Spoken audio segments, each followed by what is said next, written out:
So this is the first slide. Of course, this slide is how to choose a legal entity or a brand.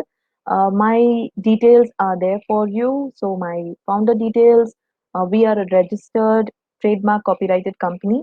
My email contact and my website is here. This can be shared with you at the end of the slide in case you want to be catering any of your needs or your client's needs in case if anybody wants to reach out for any legal requirements, including POSH or POSCO.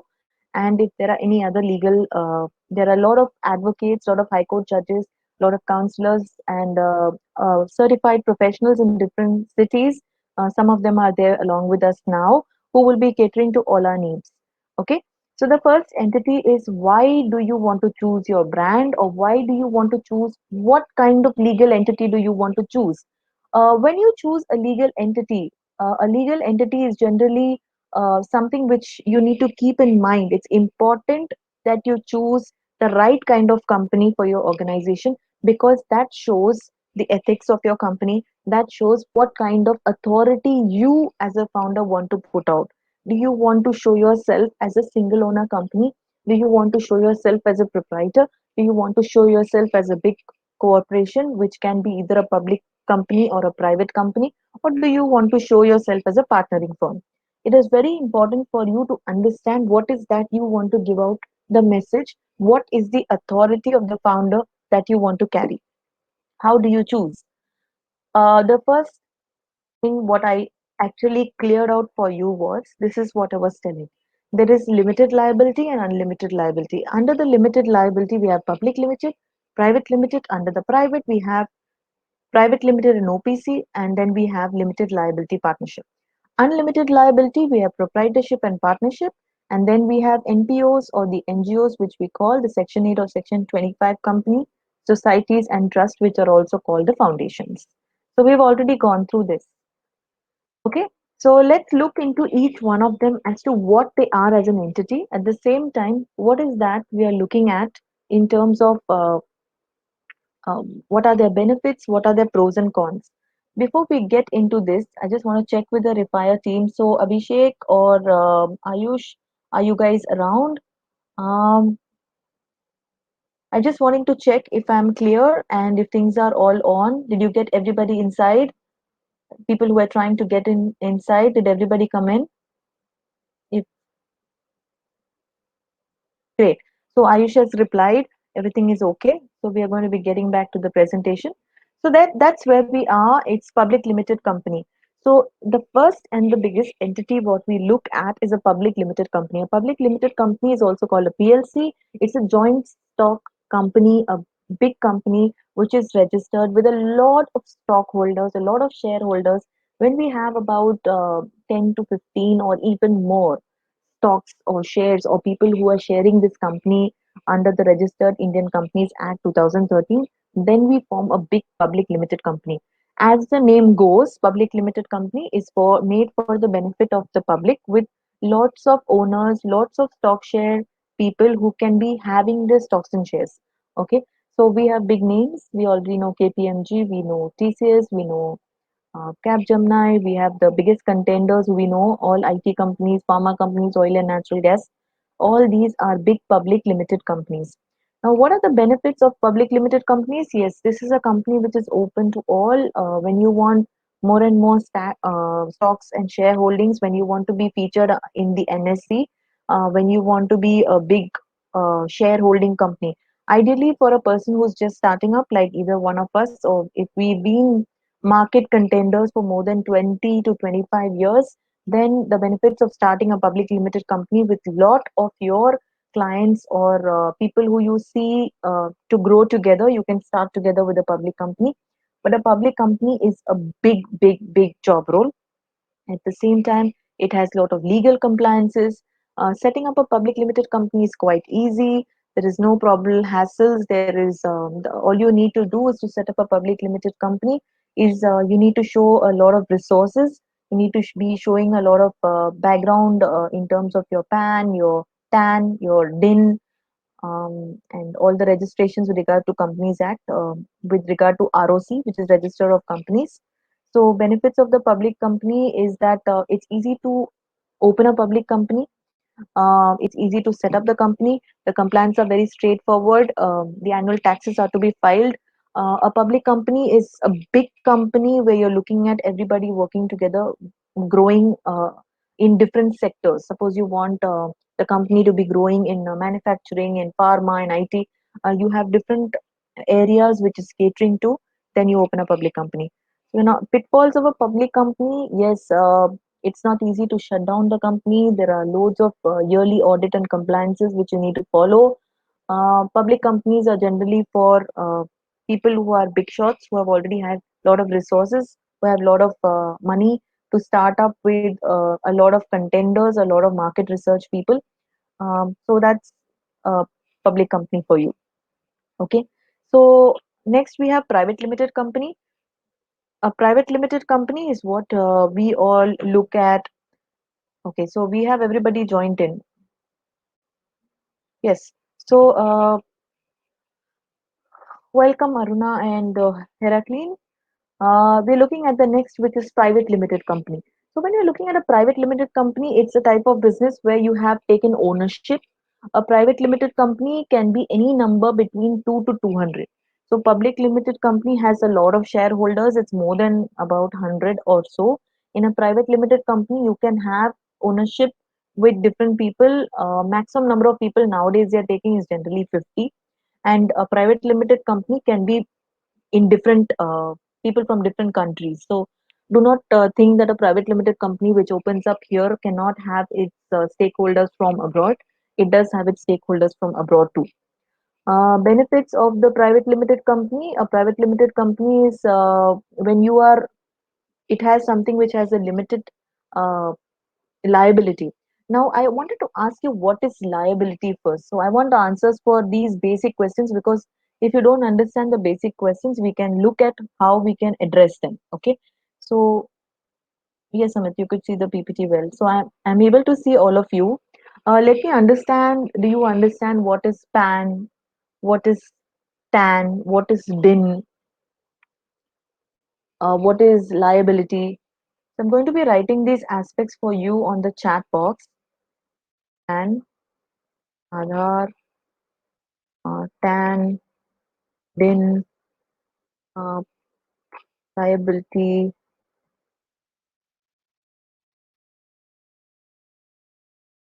Does all know these terms? So if you don't know any of these terms, yeah. So liability means the amount that the entity owes to the parties. Um, I'll give you a simplified form of this definition for that, Amit. But I'm just trying to get all the yeses and nos if everybody knows what are these terms. If you don't, you can just say I want to know this term. It's totally okay not knowing any term. That's totally fine. Don't worry about what anybody doesn't understand, but it's fine. Yeah, din. It's totally fine not knowing anything. That's fine totally, okay?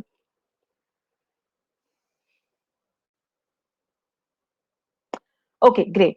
So we have multiple people saying that they want to know the terms. So we'll go by one. I don't want to take who doesn't know what. So it's irrelevant. So we will be addressing all the terms for the benefit of everybody here. So PAN is your personal identification number. So all of you have a PAN card. So PAN card is generally for all your professional taxes. The full forms of each of these will be available on Google. If you want, I can just Google them out and exactly tell you word to word, but PAN is something is a professional associated number. So you have a PAN where you have a PAN card. This number has your date of birth and it also has a specific number.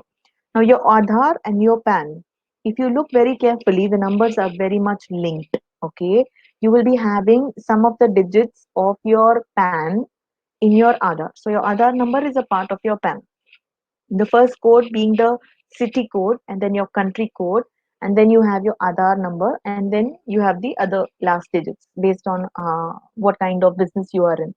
Okay, so PAN is for your personal taxes, whatever you are filing in your private account. TAN is again something to do with your company. So when you start any company, any entity, you should have a TAN.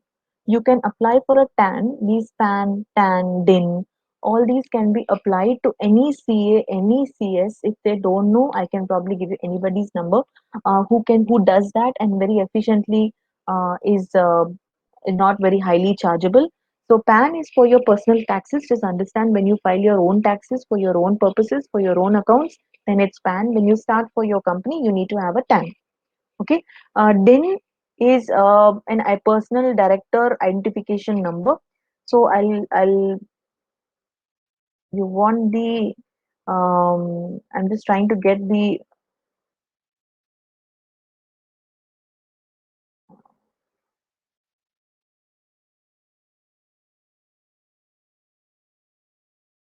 okay. So you have a PAN, which is permanent account number. You have a TAN, which is temporary TAN, which is for your company, and then you have your Aadhaar card. Aadhaar card, all of you have. So I'm not going to be going back to that.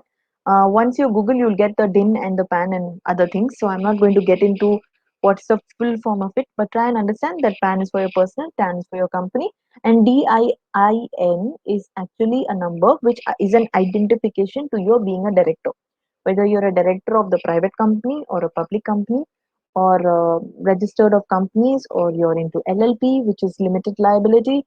So these are the different terminologies you should be knowing when you start a company.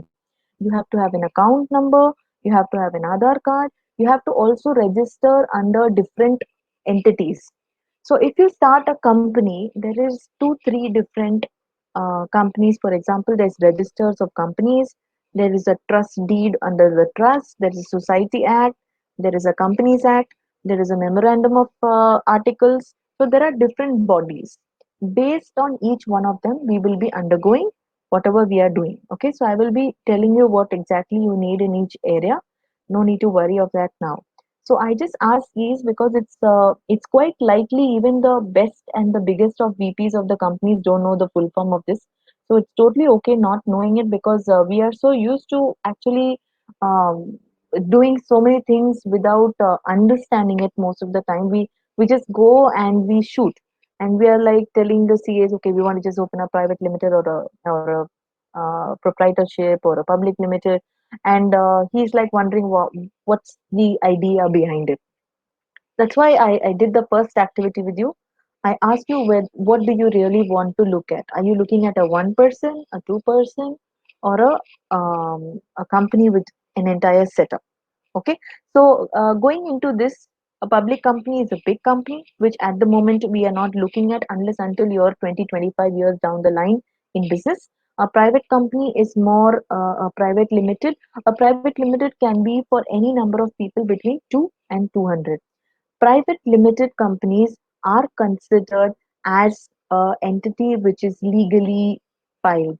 There are some entities which don't need any legal registrations, like proprietorship and partnership. They don't need a physical formation of, there can be a common deed on a stamp paper and they can be formulated, but they don't need a proper legal identity. Okay, so there are some which don't need, there are some which need. Big companies which have limited liability and they don't have complete liability over you is public limited, private limited, and LLP. So the limited liability bodies are bodies which generally don't require proper legal entity registrations. But where they are registered, under what they are registered, we will be looking at one by one. Okay. So far, is it clear? Can I just see a show of hands with thumbs up or something if you have one? Okay, great. So Aruna says yes. Rekha 7. Um, Heraclean, yeah. Amit, okay. So far clear. Good. So we can move forward. Yeah. Okay. So these are the benefits of a private limited. Let's look at the cons of a private limited. Yeah, the biggest con of a private limited is we can't track. So when we have 2 to 200 people, it's very difficult to track each and every person's working. Okay, when private limited companies all have to be filing compliances, and when you have so many entities, we don't know how each of them are operating privately. It's not a public system. It's not something which is registered. Private limiteds are generally registered under MCA, which is Common Articles Act, Common Articles Act, which is under the ministry, which needs to be filed. But this is not generally filed under ROC, which is registered of companies. So it's very difficult to uh, track them. At the same time, there's 30% of taxation cess. Okay, so annual filings will be done for all companies, whether you're a public limited or private limited. You have to file and register all your taxations for each and every entity. The only entities which you don't need to file a lot of taxes is when you start a proprietorship or a partnership. So proprietorship and partnership comes under unlimited liability. Okay. When you are a public limited company and a private limited company, big clients will be ready to work with you. The benefit of working as a public limited company and a private limited company, one is that big companies trust private limited and public limited companies completely. Why? Because they need to show, if you're a company which has a lot of contenders, like I said, in a 20-25 years in business, you have to show that you have money worth about 20 lakhs and more. If you're a private limited company, at least you have to show that you have the capacity of about 5 lakhs and more in business. If you have that capacity, then opening a big company matters. That's when even your clients understand that doing business with you, you are capable enough to handle it and take a load of probably delivering on time and giving them the ownership of completely working with you. So these are the two benefits of public and private limited company. Though they have lots of legal compliances, your legal compliances for public company is worth about 20 lakhs a year, and that's big company. And for private limited, it's about 10 lakhs. Okay. So 5 to 10 lakh rupees a year is your taxation and your compliance. आपका tax जो and audit जो आप yearly भरोगे वो about 10 to 15 lakhs है for private limited. So private limited company, generally people don't go because it has a lot of taxation which you need to submit, lot of liabilities, and only when you are a person who's into business and constantly having roles of business, then private limited is a good choice.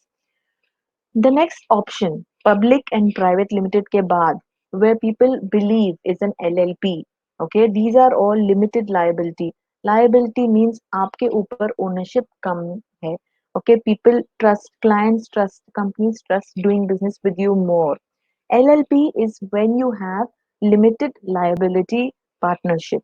Now you can't open a public limited, you can't open a private limited because of the high loads of probably the taxes and the filings and everything. So the next thing what people look at is opening an LLP. Now most people who open this limited liability partnership are people of law firms, people of in the areas of pharma or sector where they know that there are two or more partners working. Limited liability companies is limited liability private is not a company. It's just an ownership of two different parties coming together. Okay, so we are going to come back to LLP later. We'll be showing you that later. Let's come to the first thing of one person company under. So we said there's a public company, there's a private company, there's an LLP. Under the private company, we had something like OPC, which is we had private company and OPC. OPC is a one-person company. So people like you, me, everybody who's out there, we prefer opening an OPC. OPC is a one-person company, and OPC is something where under section 2 of subsection 62 of the Companies Act, one person company. A one person company has only one person to its member. The members of the company have nothing to be subscribed in the memorandum of association or its shareholders. So an OPC is effectively a company that has only one shareholder, and that's its member. So remember, OPC is somebody who has only one person company, and OPC can have people who only one. It is considered as a legal entity, and it has to be registered under MC and the Companies Act of 2013. Let's look at what are the benefits of an OPC. So, OPC, it's a separate legal entity. It's difficult to run due to the formalities concerning the board meetings. So now, if you have only a one-person company running it, I'm sure it's going to be difficult because it's not easy in today's world. You're running the company is registered, you have other stakeholders, you have to do a lot of business, a lot of paperwork. So you have background work, you have legal work, you have meetings to attend, you have to do an auditing, you have to borrow funds, you have to look at your clients.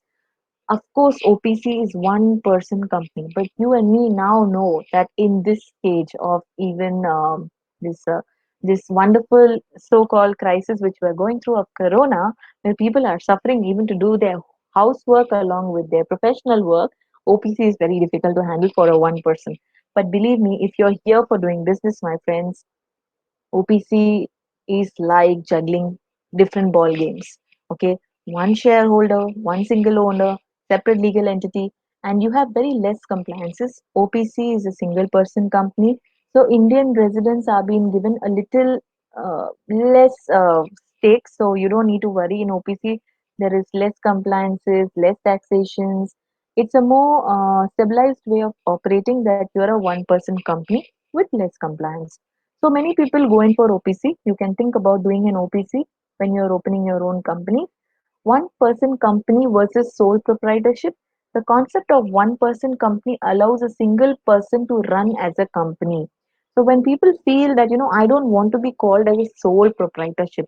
Sole proprietorship is a one person entity, but not a company. A sole proprietorship has an account which can be personal, but a one person company cannot have an account which is personal. A one person company should have a company account, should have a company DIN, should have a company TAN, should have a company PAN. There is a personal PAN and there is a company PAN. So, in one person company, you have to have a separate number for all these things. In a proprietorship firm, you can have your same personal account running on it. Proprietorship and partnership will come later, but proprietorship and partnership can be, it's not a registered legal entity, it's not considered as a stabilized legal entity. At the same time, people do not trust doing large businesses with sole proprietorship and partnerships because they can shut down anytime. There is no compliances too much, there is no too much of taxation. It's only a single entity person, and any person can shut down doing anything anytime. So people, if they give you a contract of a big order, and if this person just shuts down and runs away, then they are at stake. So people don't actually trust too many sole proprietors. Of course, if you show your trust and your working spirit, then it does help. Okay, so I've spoken enough. Are you still with me, guys? So I'm just trying to understand it. Are you understanding what I'm sharing? Great. Okay, so we are on the same page. Amit, Prahash, Sanjay. Yes, great. Okay, awesome. So Hera, Sureka, great. So we have everybody over here giving me a yes. Cool. Okay, so we go back to where we are. Okay, so one person company is a more trustworthy form of operating rather than a sole proprietorship. Uh, you will see most people who are into training world who start their company and they are sole proprietors. It's a more stabilized form because you don't have too many taxes to pay. You don't want to really pay up too much taxes when you start your business, and if you open a proprietorship firm, then you start becoming more stabilized. Sole proprietorship somewhere has a lot of stability when you start small because you don't have a constant earning at the initial stage. When you start building, you can always change your sole proprietorship to a one person company. That's what is generally advisable, because one person company, you have to file the taxes, you have to undergo the compliance, you have to do the taxation, and one person company is not transferable. Once you create the company, you cannot transfer it to somebody saying, oh, today my mother is the holder of the company, tomorrow I will become the holder, or I am the company owner, tomorrow I make my wife the owner. You can't do that.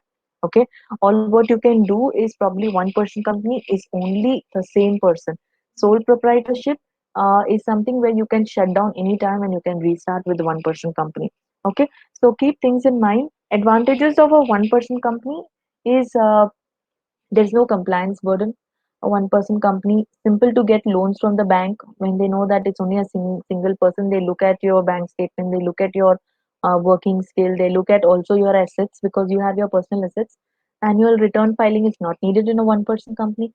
no prerequisites holding annual and extraordinary general meetings. So one person, there is no requisite that you hold your board meetings and general meetings, which you may hold in your public or in your private companies. Okay. So disadvantages is high tax rate. In case you're a one person company, I said that you have to file some kind of compliance, which is minimal if you are somebody who's not earning over 20 lakhs. Okay. Consistency cost. Um, Yes, mostly the cost is generally around 5 to 7,000, which is not too much in a year. OPC is included in the name, so you can call it a company. So OPC gives it a very good feel that you're a company by yourself. One person managing it, yes, of course. Um, yeah, one person company.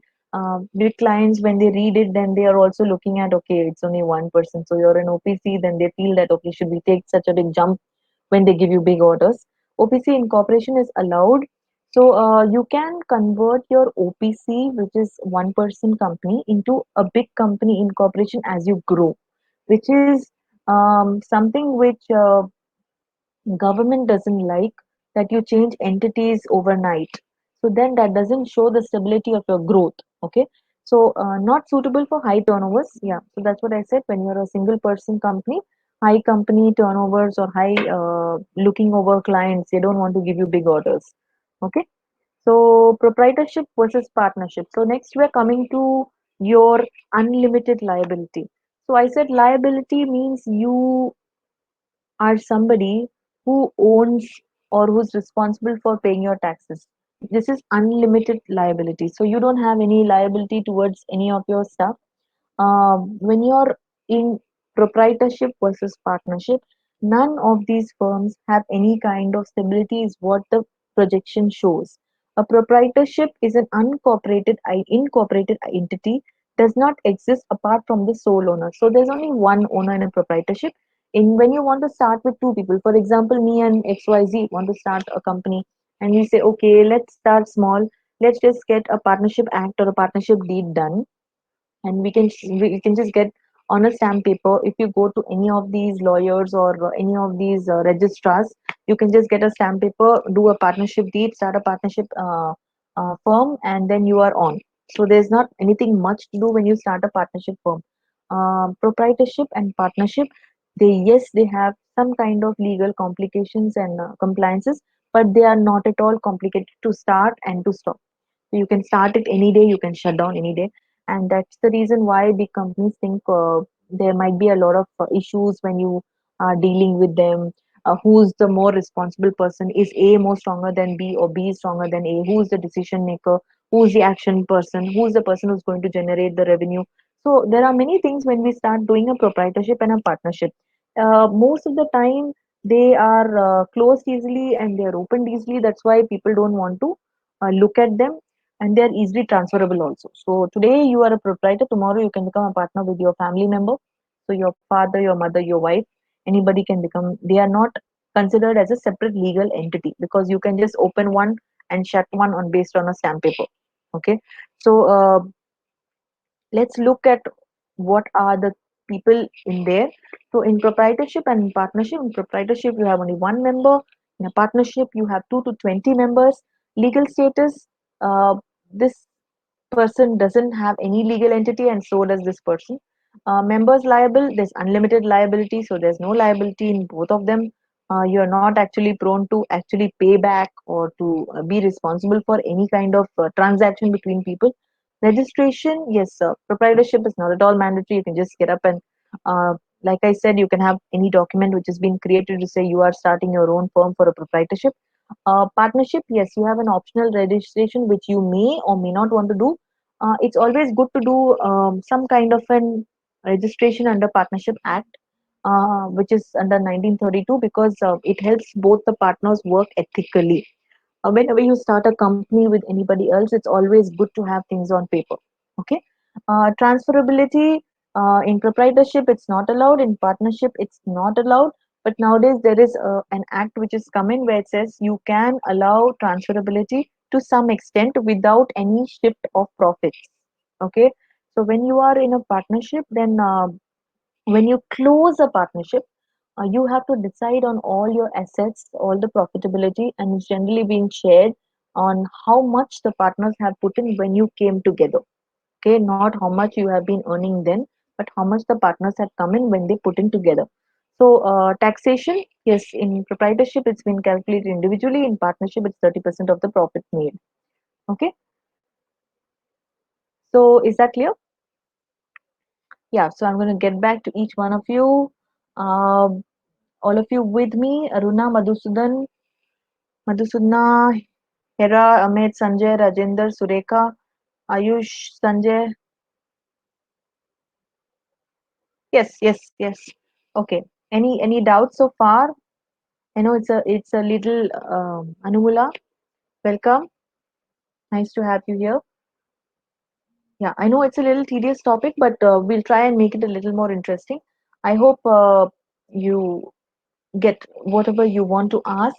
Even if you have any questions, you can always put it on the chat box and I'll address it once let me finish. Yes. Okay. So coming back here, pros and cons of partnership and proprietorship.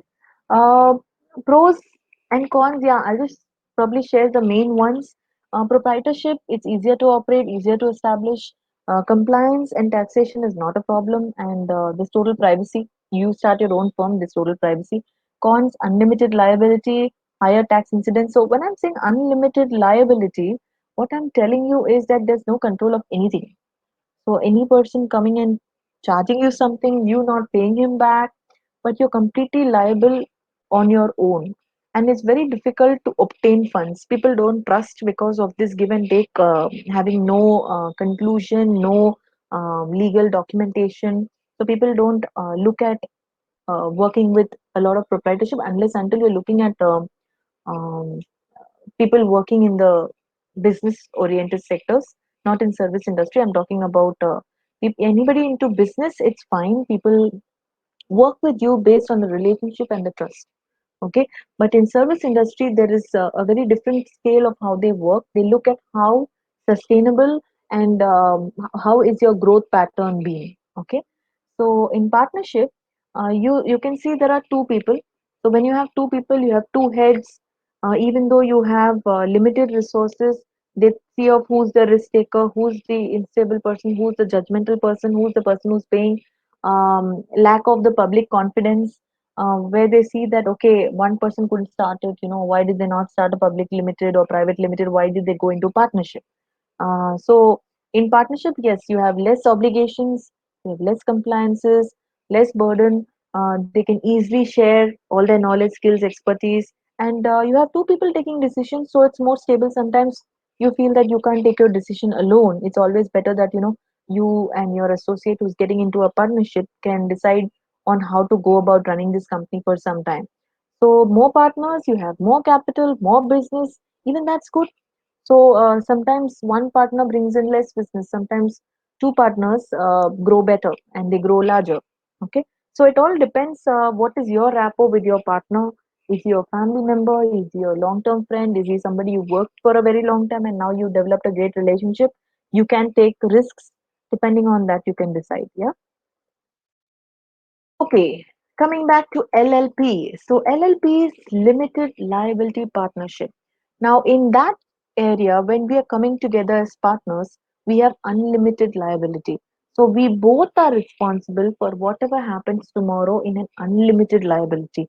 In this limited liability partnership, there is a liability assigned to both the partners, which is in limitation according to an act. Okay. LLP is a partnership in which some partners have limited liabilities and therefore exhibits the elements of the partnership and incorporations. LLP, each partner is not responsible or liable for others partners' misconduct or negligence. So in LLP, it very clearly defines that if one person is not ethical, the other person is not responsible. So many people get into an LLP because in case there is some negligence which happens, okay, then both of them will not blame each other. Okay, let's look at what advantages LLP offers. It's very convenient. Now, LLP is something where you have two to no limit. When you do partnership, partnership is somebody who can be done from 2 to 20. But in LLP, you can do from two to unlimited. So that's another important thing. In case you are two people today and you feel that this will extend to a number which you don't know in future, like if I'm looking at an industry where I want to cater different needs, I want education, I want service, I want management, I want training, I want a pharma sector. I'm looking at expanding in uh, there could be another sector which you're looking at, medicine sector. Okay, so I'm looking at very different sectors where I want to grow. At the moment I'm looking at only two liability people, but I might be growing having different sectors, different people, or different assigned people. So in that case I will be having partnership with different firms. Okay, so I can start an LLP, convenient to open. Okay, and it has only very limited liability, so no taxation tensions, no filing of a lot of annual filings. The audits are less. Registration cost also is very low for an LLP. At the same time, there's no requirement, no compulsion of audit, no compulsion of LLP, no compulsion of DDT. That's getting into a partnership, so that's DDT form. Okay, so there's no much compliance. So many people feel that LLP has an avenue of looking like a company, and at the same time it's got limited liability partnership, and you can have any number of people from two to any number. Okay, so disadvantages of LLP. Income is personal income. Yes, so LLP, we are not showing any company income. We are getting into a limited liability where you're showing your personal income again. That's a big disadvantage. When you show your personal income, people start feeling that how is this person going to be paying back. LLP must have at least two members. Residential addresses can be called as your office addresses according to company's house. Less business credibility because you're showing your own personal statements, your own assets. In case the business doesn't convert, you can always um, uh, work around with the LLP. The only problem of an LLP is that in LLP you have a very hybrid system. Okay, so in LLP you have two partners. There is a limited liability. There is no taxation tensions. There is no audit tensions, and you must have at least two to another level. Okay, the profit can be retained in any way. So in that case, this hybrid nature, when you're closing down the business, then it's very difficult because a lot of other issues will come up. It's a very lengthy process and very expensive procedure. LLPs are not very easy to close. Okay, so government has laid very high taxation and a lot of new compliances on LLP. And when you close it, there has to be a lot of reasoning why you want to close it. Why is that you're looking at moving away from each other? And there are a lot of you'll be ending up paying a lot of money to close it also. So ideally, when you're closing an LLP, be sure with who opening an LLP. Be sure with who you're opening, because closing of it is very expensive. Okay, so if you're not sure of the person, then don't open an LLP. Get into a full proprietorship or into some kind of a partnership deal. Okay. Next, so we've done with proprietorship, we've done with partnership. We've also looked at the limited side where we saw public company, private company, LLP. In the private company, we saw OPC and we saw LLP. Now we are coming to non-profit organizations. So all these things, what we've done till now, we saw all the areas where we can do business. Okay. Now we're looking at three important entities which you can just have behind your mind. It's not something which you need to know maybe now, unless and until you're looking at a business to grow as a charitable business. Okay, you need to know about three different entities which work under non-profit organizations or so-called NGOs or so-called charitable institutions. Now, most of the time we look at all these names with the same name, which is called foundation. Okay, uh, foundation is a very generalized word. Generally, we use the word foundation for trust. Okay, there are three different charitable forms of institutions. One is Section 8 company. So Section 8 company, which is now also called Section 25 company, this comes under Company Act. Okay, this is generally formed inside a company when you want to do some kind of charitable work, when you want to do some kind of trustworthy work, when you want to develop a legal entity inside the company, or a company holder or a first party owner where you are trying to do some good work either in interest of the second party or many other parties inside the company. Okay, so Section 8 company is a general company which is made only for charitable business, charitable work, some good work, some noble work. Section 8 company is like another company. The benefits of it, it has organized operations, no painstaking of registration because it's a part of the company itself. No physical presence is required. You just need to get everything digitally done. It has very big tax benefits. So that's why people actually go for it.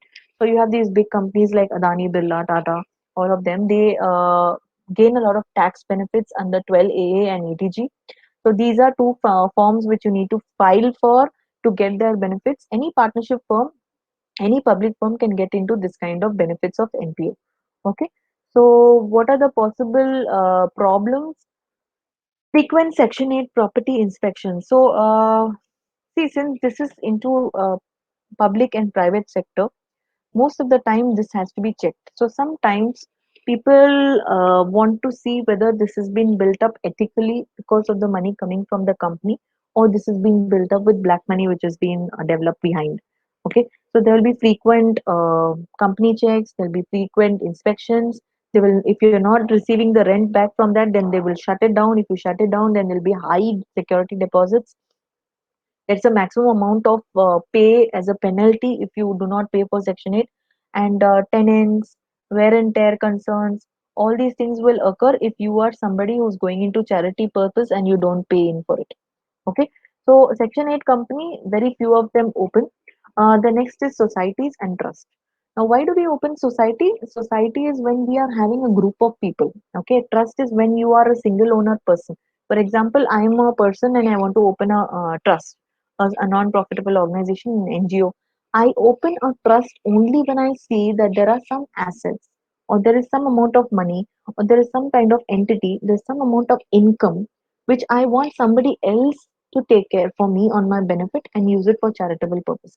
Okay, so trust we generally open when we have some amount of income, some amount of entity, some amount of property, some kind of stuff which we have with us where we want a second party owner to take care of it very carefully and to use its benefits for charitable purpose. When I'm a trust owner, there can be one or more trust owners. When you open a trust, there can be either one person or two persons. Minimum, there should be at least two or three people. Earlier, the trust opened only with two. This has been an obligation now since 2 months that it's not two but three. Because what people do is generally when they open a trust, they want to bring in either their family members. So there have been two restrictions now. You can open a trust with not two but minimum three, because two people can always have some complications. So they've made it a odd number, which is three, where three people put on their heads and then they can take care of it. If you open a trust, then all the ownership of the property or of the income which has to go in for the benefits of the trust has to be taken care only. So it starts with the trustees, but it's being taken care by the third parties and entrusted that the management takes care of it. But in societies, why do we open a society? We all stay in societies. So in societies, a society is nothing but an organized group of people. Now, the objective of the society is to do a non-profitable work.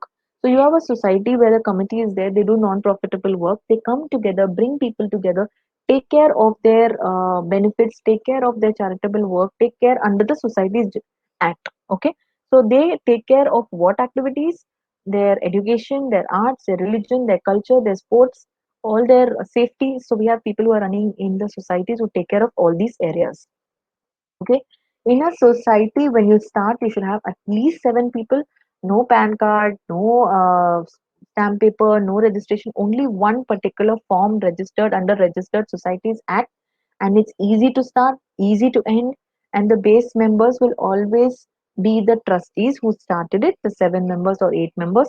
But every time the society is built, every time you will have new members, new people elected, new people coming into the society as the people working for the society.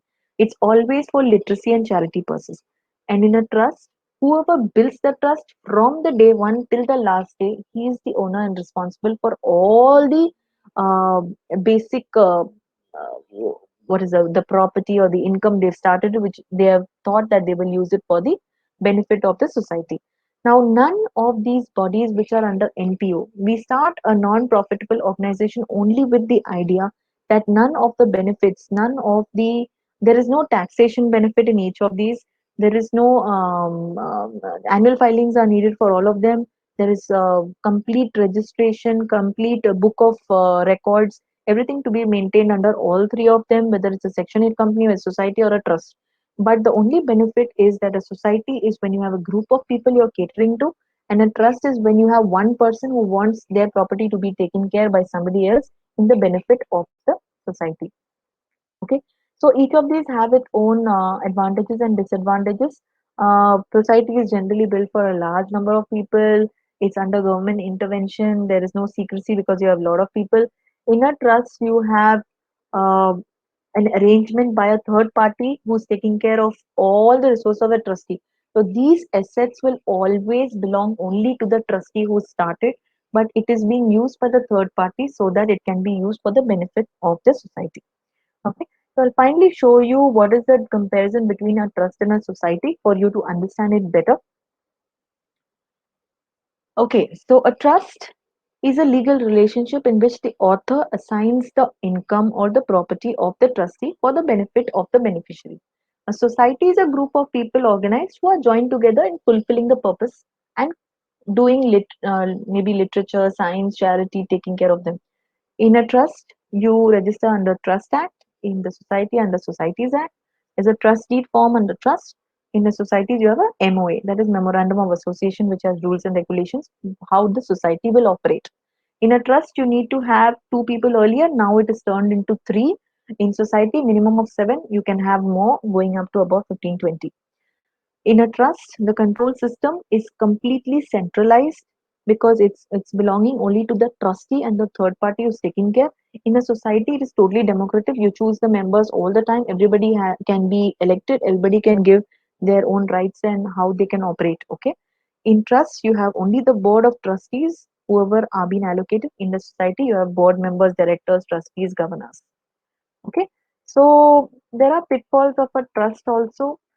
Trust and societies, both of them don't have any asset protection. A trust can be, so you're giving a third party to take care of your assets. You need to properly put it down on a stamp paper, though it's not a legal requirement. Otherwise, the asset can be named after anybody. There are no tax benefits. There are legal compliances and audits which have to be minimally going, mandatory but going. Anyone can take ownership in a trust, but in a society, once a society act has been formed, everything is very properly regulated. I'm sure you all understand, and you have CAs who file all the working rules of the societies. Okay, so deed of trust, you can Google out, you'll find the forms. How does it operate? But yep, we are at the end of it, and now we can take some questions. Oh, it's gone for a little over time, but maybe because we started at a little late, 5-10 minutes, we are spot on time. We started about 6:10, and now we are at 7:10. That's the details of my name, my website, my contact details, and a contact number.